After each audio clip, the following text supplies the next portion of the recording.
का सौभाग्य हमारी इस मैनपुरी की जनता को प्राप्त होता है। उसी श्रृंखला में आज चौथा दिवस है, एक दिन और शेष रहा। भारत के कोने कोने से पधारे हुए ये संत और विद्वज्जन आप सभी को अपने वचनामृत से सराबोर करने आए हुए हैं। अभी आप प्रेमदास महाराज जी के द्वारा आज बहुत सुंदर चर्चा श्रवण कर रहे थे बांसुरी पर। भगवान की बांसुरी एक वो है जो नाद ब्रह्म की उपासना है। प्रभु की बांसुरी जब बजती थी तो उस वृंदावन में वृद्ध माताएं अपनी बहुओं से कहा करती थी, क्या बोले ठाढ़ी कहाँ भज जाऊ घरई, विधि जई हो जो मीठी ताननमा, अपने कुल की कुल कानी चाहो, अंगूरी दई ले दो कानन मां। ये भाव था श्री धाम वृंदावन में। बहुत सुंदर चर्चा सुनी और अब निवेदन करने जा रहा हूं हमारे रायबरेली से पधारे हुए श्रीमद् भागवत जी एवं श्री राम कथा के प्रकांड विद्वान और बड़े ही सरल स्वभाव के और जिनकी सहजता सरलता बड़ा ही एक खूबसूरती उनमें ये है कि अपने शब्दों को बड़ी सरलता से प्रस्तुत करते हैं। ऐसे आदरणीय डॉक्टर ओ श्री कविताकांत वाजपेयी जी महाराज, उनसे निवेदन करूंगा कि वो अपनी वाणी के द्वारा भक्तों को रसाप्लावित करें।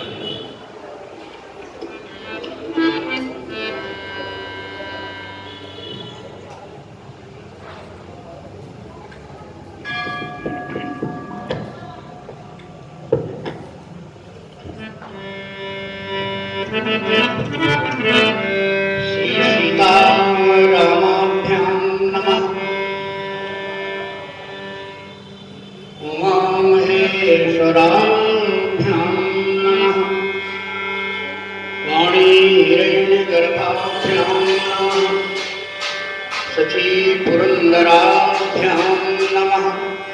मातृपितृचरण कमलेभ्यो नमः।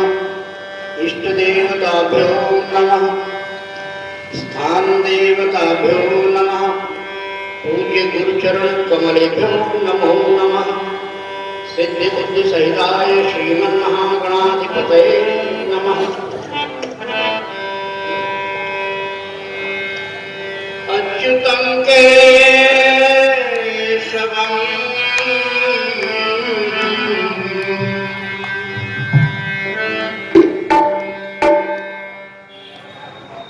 अच्युतं केशवम् राम नारायण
थोड़ा धीरे बोलिए। व्रत कल होना है, हम समझ रहे हैं कि दरबार में बैठे हैं तो व्रत आज ही है, तो कमजोरी तो वही गई है, तो अधिक कष्ट न उठाइए, थोड़ा धीरे बोलिए। बोलिए शंकर भगवान की। अच्छा, थोड़ा इससे भी धीरे बोलिए एक बार। श्री हनुमान जी महाराज की। परमाराध्य भगवान श्री राम अनंत बलवंत संत श्री हनुमान जी महाराज यहाँ पर उपस्थित स्वयं साक्षात भीमसेन बाबा भगवान शिव सभी के चरणों में बारंबार नमन वंदन करते हुए हमारे इस धर्म मंच पर पधारने वाले परम विद्वान वयोवृद्ध ज्ञान वृद्ध डॉक्टर राम बाबू पाठक और इसी क्रम में हमारे बीच में संचालक पद पर पदासीन डॉक्टर पंकज मिश्री, अभी जिनकी वाणी का लाभ हम सभी ले रहे थे, ऐसे प्रेमदास भदौरिया जी महाराज, मिथिलेश्वरी जी, कुमारी अंजलि, अन्य संतजन विद्वजन मेरे समक्ष विराजमान, सभी आदरणीय राम भक्त राष्ट्र भक्त श्रोता महानुभाव देवी, बड़ी सुंदर चर्चा हम सभी लोग सुन कर रहे थे। एक बार जयकारा फिर से लगा दीजिए, थोड़ी शक्ति हमको प्राप्त हो जाएगी। मैं अपने लाभ के लिए कह रहा हूँ, आपके लाभ के लिए भी कह रहा हूँ, आप मुझे जो है थोड़ा शक्ति प्रदान कर दीजिए। बोलिए शंकर भगवान की। एक विद्वान की पंक्तियां मुझे याद आ गई। विद्वान ने लिखा कि अच्छे कार्य है सबका सहयोग होना चाहिए। उसने कहा कि सत्य अभियान को सर्जना चाहिए। अच्छे काम है, आप अपना हाथ लगा दो, एक हाथ जो है सैकड़ों हाथ हो जाएंगे, एक आवाज लगा दो सैकड़ों आवाजें आ जाएंगी। विद्वान ने लिखा कि सत्य अभियान को सर्जना चाहिए, भ्रष्ट अभियान को वर्जना चाहिए। है धर्म ये बकरियों का में करें, सिंह है तो उसे गर्जना चाहिए। साधारण समझा क्या? हम एक ऐसे राष्ट्र की संतान है, आदरणीय महानुभाव माताओं बहनों, जहां जंगल में जाकर के सिंहनी का दूध पीते हुए सिंह सावक को देखा। इसी भारत के लाल ने जाकर के सिंहनी के बच्चे को दूध पीता हुआ खींच लिया और जबड़ा फाड़ दिया था। कहा था, सिंहनी के बच्चे मैं तेरे दांत गिनूंगा। हम ऐसे भारत की संतान हैं। आप लोग जान गए होंगे मैं किसकी चर्चा कर रहा हूं। मैं शकुंतला और दुष्यंत के पुत्र भरत की चर्चा कर रहा हूं, जिनके नाम पर हमारे देश का नाम भारतवर्ष पड़ा। और हम जो है हमारे आदर्श श्री भरत जी, जिन्होंने सिंहनी के बच्चे के दांत गिनने के लिए मुंह फाड़ा था, आज उसी भारत में रह करके हम सभी लोग बिल्कुल म्याऊं म्याऊं की आवाज में बोल रहे हैं। अरे कम से कम वो तो समय बीत गया। अरे अब तो चैन की सांस ले रहे हैं, बड़े ही आरामदायक, बड़े ही अच्छे स्वर का प्रयोग कर सकते हैं। 10 साल से 9 साल तो बीत गए आनंद लेते हुए। जरा उच्च स्वर में बोलिए राजा रामचंद्र भगवान की धन्यवाद। आदरणीय महानुभाव, हम सभी सनातन धर्मावलंबी हैं। हम चाहते हैं कि हमारे शरीर से धर्म ही होता रहे। बड़ी विचित्र बात है कि धर्म की व्याख्या बड़ी विचित्र है। हम 2 घंटे पूजा भीम शंकर भगवान में करते हैं, धर्म करते हैं, लेकिन एक किसान आता है हल जोत करके, नहाता है नल के ऊपर और नहाने के बाद अपना लोटा मांजता है, उसी लोटे में जल दे करके पानी दे देता है और फिर अपने काम में लग जाता है। धर्म ये भी है। इसलिए धर्म बड़ा व्यापक है। महाभारत में पूज्य व्यास जी ने धर्म की परिभाषा दी। अपने अपने ढंग से लोग धर्म का अर्थ लगाते हैं। महाभारत में पूज्य व्यास जी ने धारणा धर्म इत्यादि, जो धारण किया जाए वो धर्म है।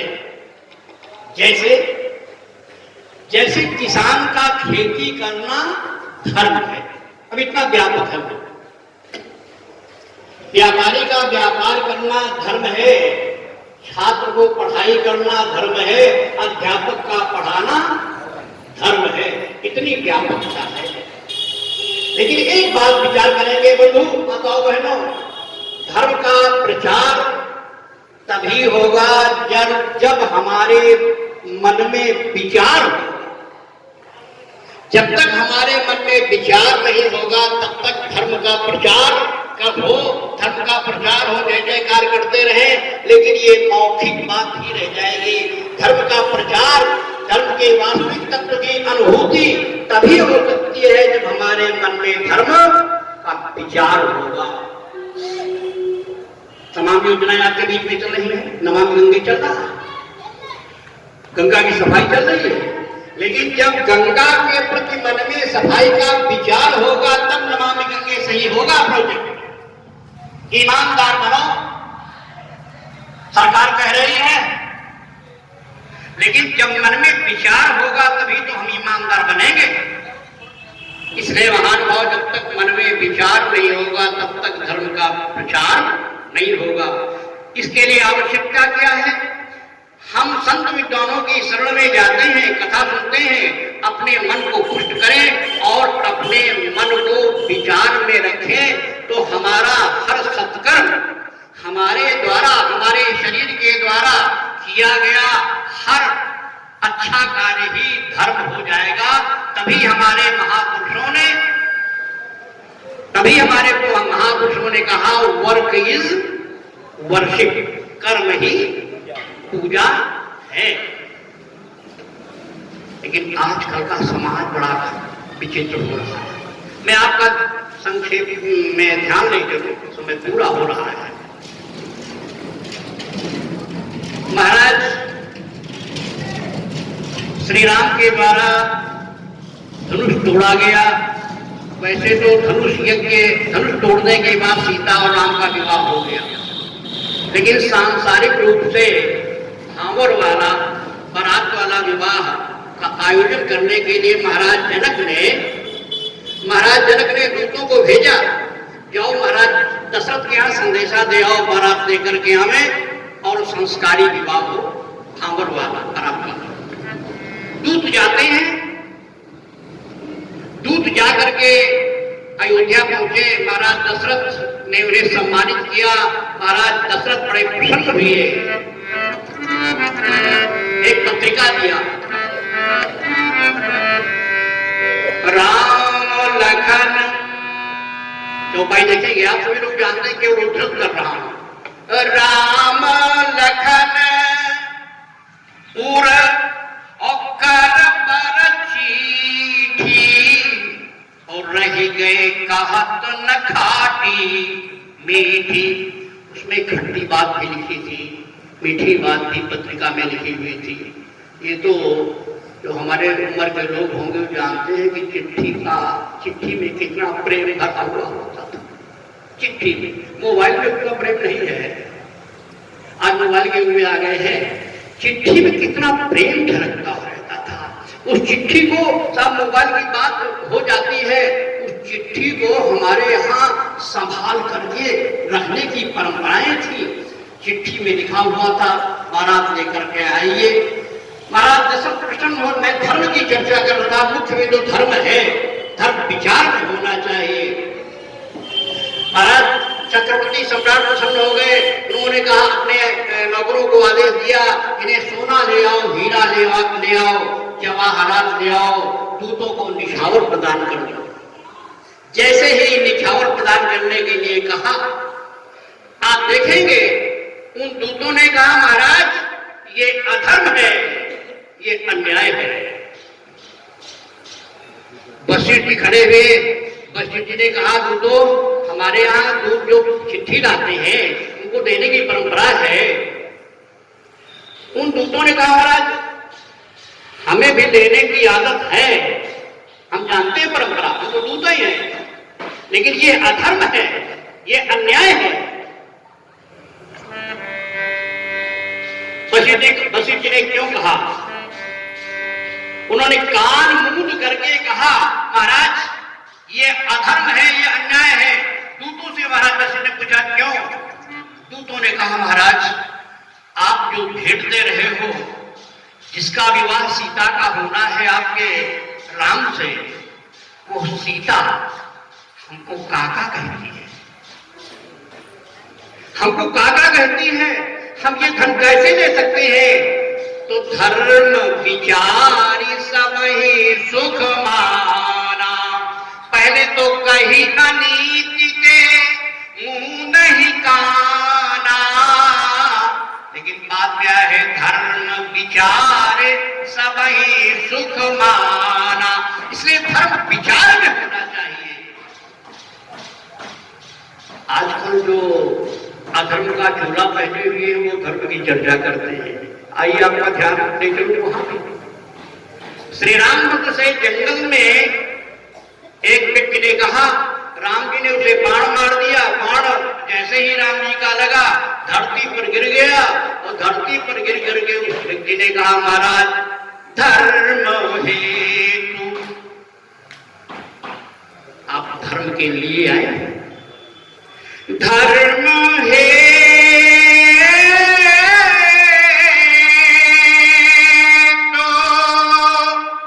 अवतरे वो गोसाई,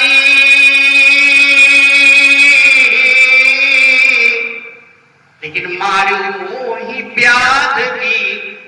धर्म की परिभाषा अधर्म करने वाला कहर कर रहा है। लगता है आज के समाज को गोस्वामी प्रतिबिंबित करना चाहते हैं। आज भी समाज में ऐसे लोग आपसे प्रश्न करेंगे महाराज आपने ठीक नहीं किया है, ये आपको उचित नहीं था। एक कवि की बात याद आ गई, जो धर्म का सेतु है, जो धर्म का रक्षक है, जिसे वशिष्ठ ने और विश्वामित्र ने धर्म सेतु कहा है, धर्म सेतु पालक तुम ताता, धर्म सेतु करुणायतन कस न कहो बस राम। राम धर्म के सेतु हैं, राम धर्म के रक्षक हैं। यदा यदा ही धर्मस्य ग्लानिर्भवति भारत, ऐसे श्री राम से अधर्म करने वाला कह रहा है मैं बैरी सुग्रीव प्यारा, कारण कवन नाथ महाराज मैं बैरी हो गया, सुग्रीव प्रिय हो गया, आप धर्मावतार हैं, आप बताइए क्यों आपने मुझे मारा?